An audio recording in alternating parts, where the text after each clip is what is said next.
میرے لیے ایک مشکل امتحان کی گھڑی اس وجہ سے ہے کہ تینوں میرے اساتذہ کرام ہیں. انہی کی سکھائی ہوئی کچھ باتیں انہی کے سامنے دہرانے کی جسارت کروں گا. کچھ لوگ مقاصد الشریعہ کو کی جب بات کرتے ہیں تو جو ڈسکشن کا رخ ہے، جو پہلو ہے، وہ ایک مورل امپیریٹو یا مورل نیریٹو کی طرف جاتی ہے. جان کی حفاظت ہو، مال کی حفاظت ہو، عزت کی حفاظت ہو، یہ سارا ایک مورل ڈائمنشن ہے.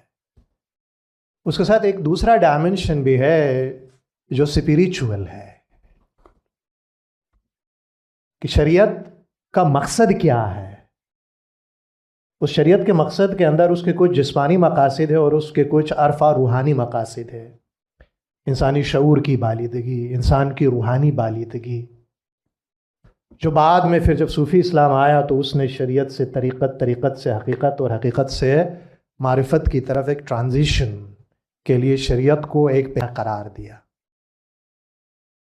اور اسی طرح جب ہم آگے بڑھتے ہیں ان کنٹمپرری دنیا کے ڈائنامکس کو ہم دیکھتے ہیں تو یہاں پہ ہمیں انسانی سماج کے اندر صرف ان 5 پرنسپل جیسا اساتذہ کرام نے فرمایا یہ تو بنیادی ہے، ان کے ساتھ اور بھی گفتگو ہوتی ہے.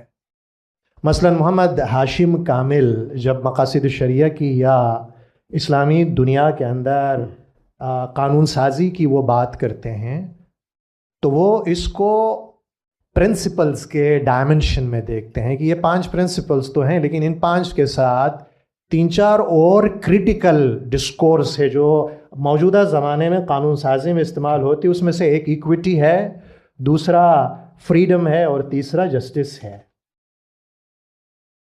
تو کیا ہماری گفتگو صرف ان 5 تک محدود ہونی چاہیے یا اس میں موجودہ زمانے کے ان مباحث کی طرف جیسے استاد محترم نے فرمایا کہ اس کو ری انٹرپریٹ کرنے کی ضرورت ہے.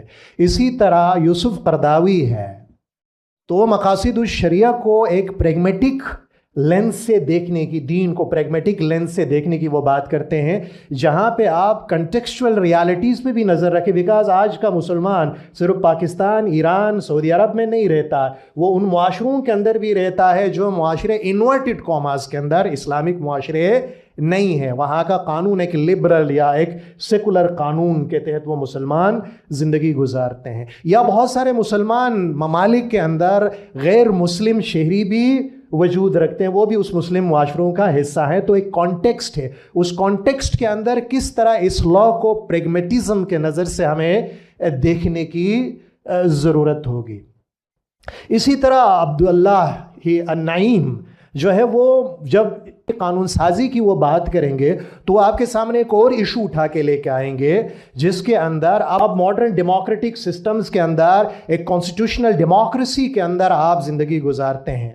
تو اس کانسٹیٹیوشنل ڈیموکریسی کے اندر جو ہمارا روٹ ہونا چاہیے عبداللہ النعیم کے مطابق وہ رائٹ بیسڈ روٹ ہوگا کہ آپ رائٹس کی بات کریں گے کانسٹیٹیوشنل. اچھا، جو رائٹس ہوں گی وہ پھر کوئی حکومت امپوز نہیں کرے گی آپ کے اوپر قانون، بلکہ اس کے اندر جو گفتگو ہونی چاہیے وہ عوام الناس کی طرف سے ہونی چاہیے، وہ کانسٹیٹیوشنل باڈیز کی طرف سے ہونی چاہیے، وہ لیگل باڈیز کی طرف سے ہونی چاہیے. تو یہ ایک تو ڈائنامزم ہے.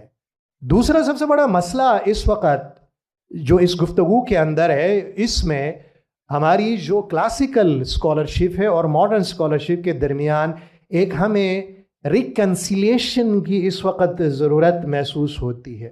وہ کیوں؟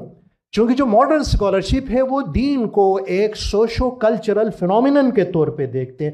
اس وجہ سے وہ جب بھی دین کی انٹرپریٹ کریں گے، شریعت کی یا مقاصد الشریعت کی، تو وہ ایک ہیومن ڈائمنشن سے، یا میں ایک لفظ استعمال کروں گا، وہ ہیومنزم کے لینس سے دیکھیں گے جہاں انسان مرکز ہے. لیکن اس ہیومنزم بھی جو ہے نا وہ نیوٹرل نہیں ہے. یہ ہیومنزم بھی بعد میں پاور ڈسکورس کے نتیجے میں کیپٹلزم نے، سوشلزم نے اس ہیومنزم کو ان اے وے ہائیجیک کر لیا. دوسرا ڈائمنشن آپ کا پھر کلاسیکل مائنڈ ہے.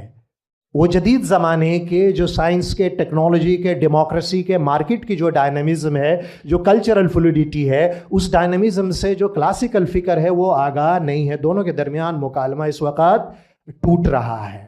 تو ہمیں دین کا ایک جو نارمیٹیو ڈائمنشن ہے، دین کا ایک ہیومنسٹک ڈائمنشن ہے اور دین کا ایک سویلائزیشنل جو ڈائمنشن ہے. ان تین ڈائمنشنز کو ذہن میں رکھتے ہوئے ہمیں قانون سازی کرنے کی ضرورت ہوگی.